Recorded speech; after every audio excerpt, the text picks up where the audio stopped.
Hello and welcome to WIC Works webinar, the second in our summer series on WIC and early literacy, Talk, Read, Sing.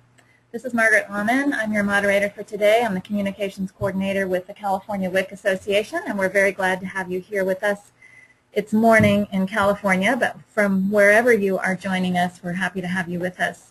Also here with me is our executive director, Lori True, and we're thrilled to have two guest speakers with us today. Susan True of the Kenneth Renan Foundation in Oakland, and Shannon Whaley from Public Health Foundation Enterprises WIC program in Los Angeles. And they'll be talking about some really great programs, and we're glad that so many of you are interested in joining us.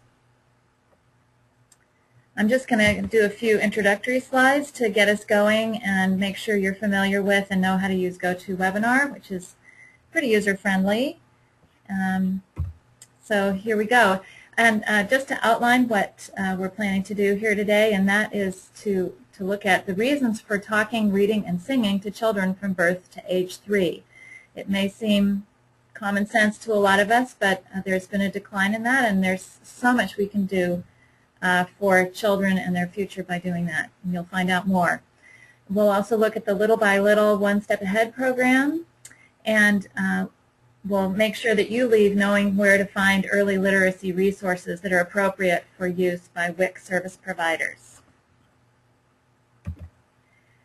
So hopefully you're listening and being able to hear us on this webinar through your computer speakers or via telephone. If you're having any trouble listening through your computer, do connect by phone, and the information is on your email confirmation. But if you're connected by phone, just a little warning, please don't put your phone line on hold. Everybody is muted except for the speaker at the time, but if you put your line on hold, that can sometimes disrupt the webinar. And you can always go to support.gotowebinar.com if you're having any technical difficulties. We will be taking questions, of course. Even though all of you are muted, we really want your participation and hope that you will type a question into the question box and be sure to press send. And we'll screen those and look and forward them on to our panelists and answer them both after each presentation and at the end of the webinar. So please keep your questions coming. And if you have to leave early, or you know somebody who would like to follow up and listen in later or revisit this, we are recording this webinar right now, and it will be posted on our website at the WIC Works webinar webpage after this event, probably in the next 24 hours or so. Having said that, I just wanted to make a note about those of you who are participating as registered dietitians who want to earn continuing professional education units. You do need to be listening live and register in advance and for the full hour. So we're glad to have you with us. Those of you who are new to the California WIC Association, we just thought we would clarify who we are. We're a nonprofit member organization. We're headquartered in Davis, California. And our members are mostly the local agency directors for the WIC program in California, and WIC, if you don't know, is the Special Supplemental Nutrition Program for women, infants, and children. But we provide a lot of things for our members, who also include other partners such as business people, advocates, nutritionists, anybody interested in public health for women, infants, and children.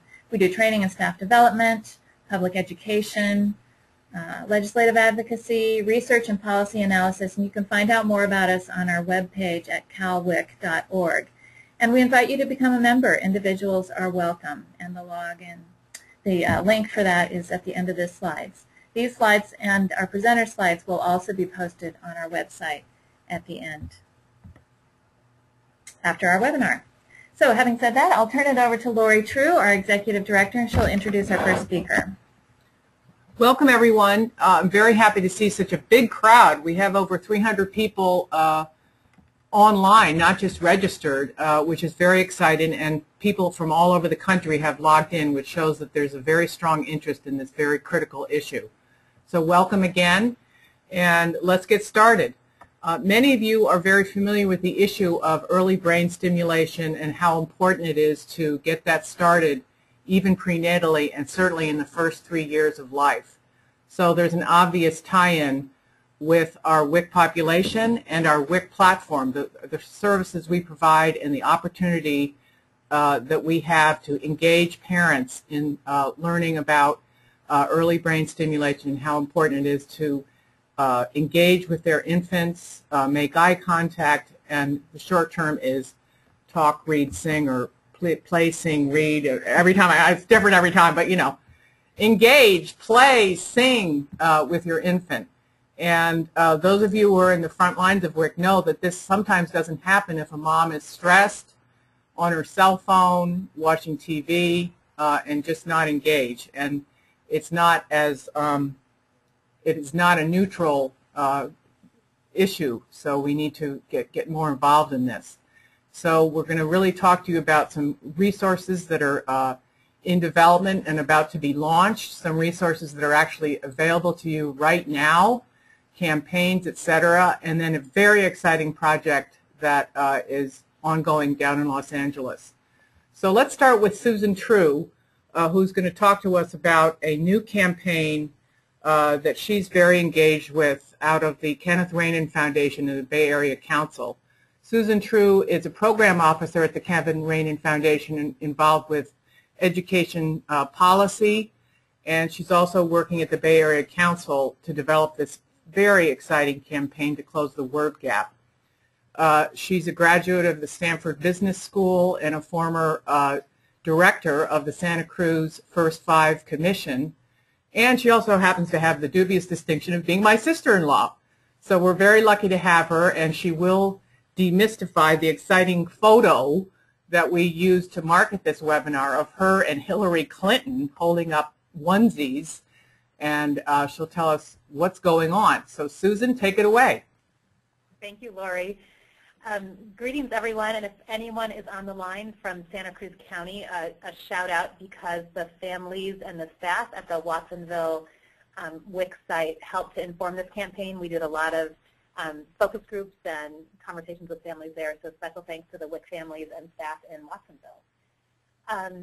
So this is an exciting time. You all have been working on First Five issues for some of them for decades, but it's been your bread and butter for a really long time, and finally what you've known to be true is getting a lot of national attention. So you are definitely in the epicenter of a very culturally relevant topic right now. You'll see in this first slide a couple of logos. I want to explain how these work together. Too Small to Fail is an effort of the Bill, Hillary, and Chelsea Clinton Foundation. It is to bring focus and attention to issues of early childhood and to the importance of early learning and early brain development. The Bay Area Council is, oddly, a business organization. It's basically the Bay Area's Chamber of Commerce. That's an odd partner for an early childhood campaign, but they focus on building the kind of ecosystem, for lack of a better word, that businesses need to thrive. And of course, that involves a lot of public infrastructure work. It also involves what they call human capital work, and their biggest focus in human capital is in the healthy development of young children. And so they came to this campaign because they were asked by George Halverson, who's now the chairman of First Five, but was then the CEO and chair of Kaiser Permanente, to come up with a messaging campaign for families to stress the importance of the first 5 years of life. So I'll take you through. Everything that I'm showing you today is not live yet. So if you go to the URLs that I show you or try to look for the materials, it's not live. We go live in July. So this is all very just finishing up, polishing up the edges and getting ready to go. So here's our logo. We are trying to be very, very simple, as Lori said, and I don't care if you substitute the word play in here or mess the order around. It's a very simple concept that talk, read, sing results in children getting the interactions they need and helping families understand that language-rich interactions are really teaching their children, being their child's first teacher. So we've framed our work in terms of early disparities. And so the problem as we see it is the 30 million word gap. This research is probably familiar to many of you. Betty Hart and Todd Risley in the mid-90s released data looking at families of children birth to 3 and showing big disparities between the kind of language-rich interactions that some children have versus other children. And they showed this based on socioeconomic status, so looking at parental education, looking at income, and seeing how those have an effect on the kinds of interactions that children get.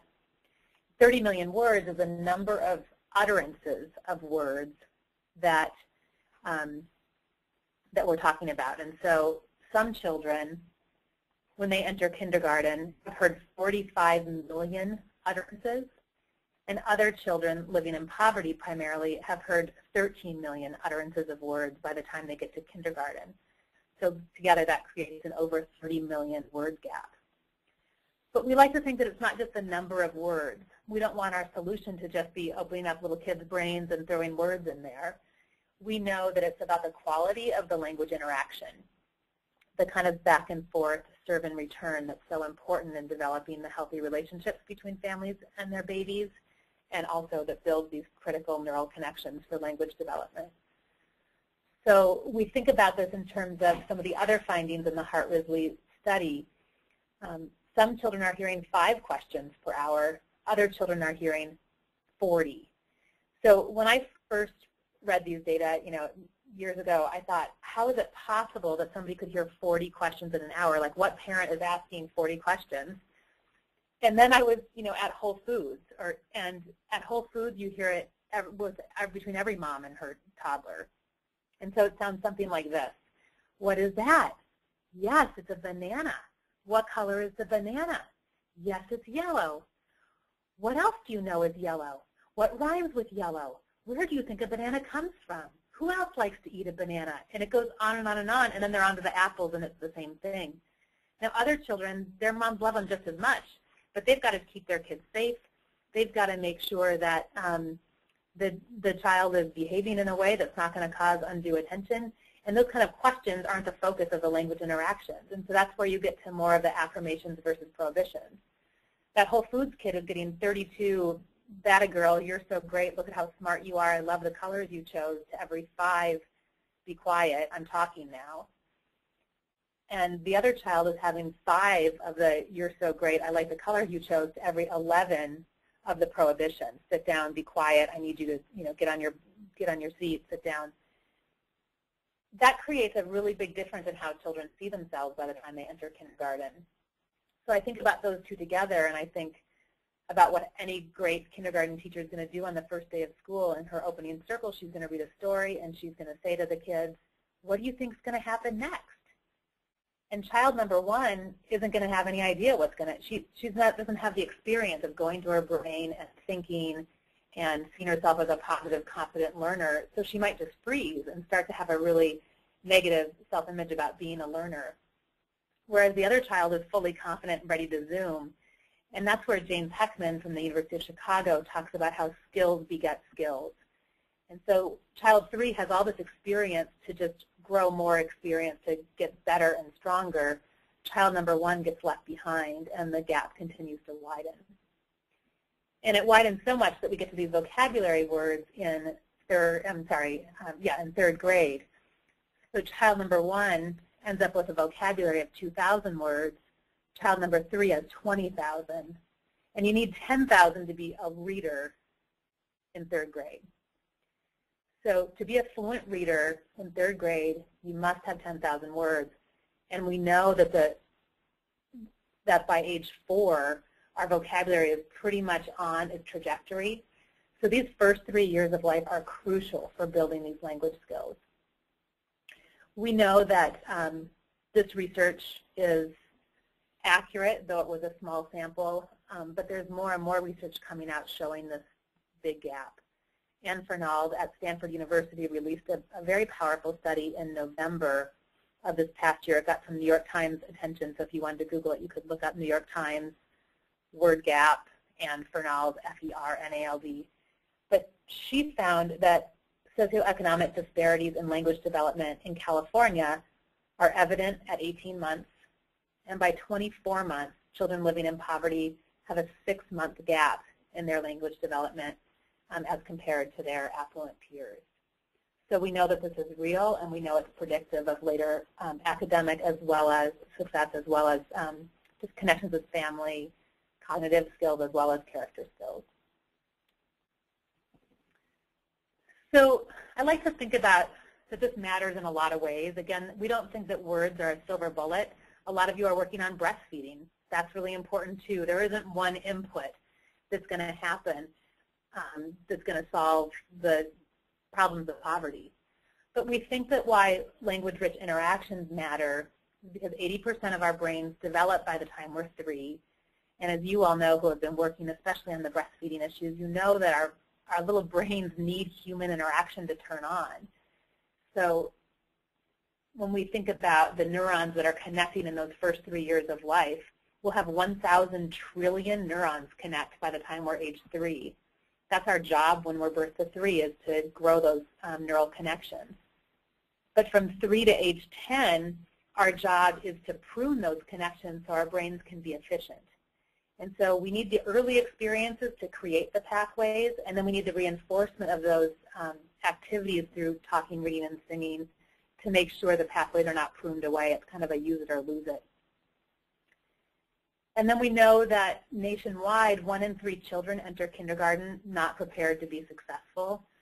In high poverty communities, that's much greater. I'm here in Oakland. In our analysis, it's about 25% of children are ready for kindergarten. So we know that in high poverty communities, that's a much greater number. And I also like to think that words are a proxy for love, that it's not that we just want people talking at children, but we want children to have the kinds of experiences where they're cuddled up on their grandfather's lap and he's telling a story about how he grew up, or they're listening to their auntie say their favorite prayer at mealtime, or they're in their mother's lap getting a book read to them. But those are the most important things to turn on our brains and to create the connections that we need. In extremely stressful communities where there's high amounts of violence, or what we call capital S stress, toxic stress, we also know that these interactions create a neural buffer, which means that our cortisol can actually decrease, or that stress hormone that gives fight or flight. And we get to relax, and we get to, our brains get to turn on. I'm sorry, I'm hearing an echo of my own voice, and it's strange. Does anybody else hear it? Yes, Susan, this is Margaret. We are hearing it. And myself as well. I don't know if anything has changed on your end. Are you using a phone or your computer?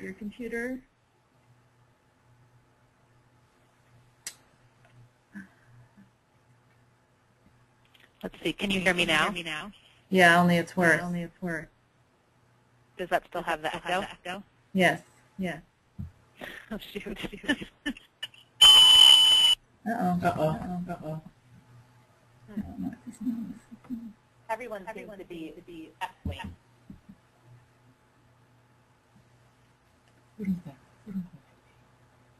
Something about drawing. Do you want me to just keep going? I think it's going to be pretty.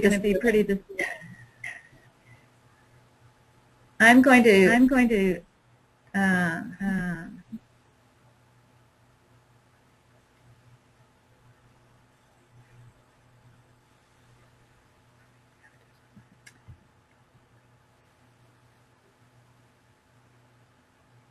Susan, can you try muting? And then coming back on. Mm-hmm.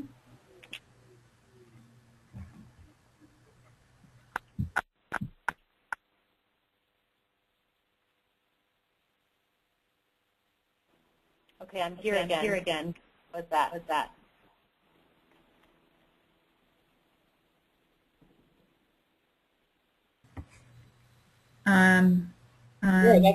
No. Yeah, this has happened before. It just appears. Oh. I'm going to try muting here and see if that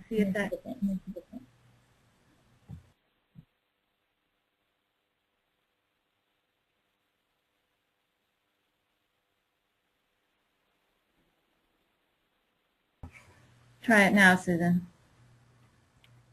Try it now, Susan.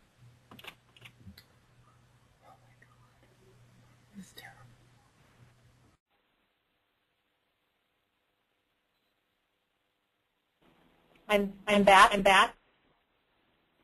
I'm hoping you don't hear an echo.